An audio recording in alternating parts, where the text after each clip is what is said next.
תחומי ההתעניינות שלי בספרות הערבית הקלאסית, במיוחד ספרות האדב, הקשר בין התיאולוגיה, עילם אל-כלאם, האעתזאל, המועתזלה, לבין הספרות, השפעת התיאולוגיה על הספרות של ג'אחז, ספרות האדב בכלל, ז'אנרים ספרותיים בתוך ספרות האדב, במיוחד הז'אנרים הנרטיביים.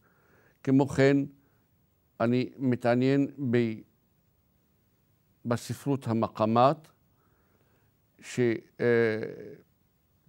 שהספרות הערבית התברכה בה והשפיעה על ספריות אחרות. המאמרים והמחקרים שלי הם בדרך כלל על הספרות הערבית הקלאסית. אני כותב על זה גם בצרפתית, באנגלית, בערבית ובעברית. התחום המעניין ביותר היום הוא הספרות הנרטיבית בספרות הערבית הקלאסית.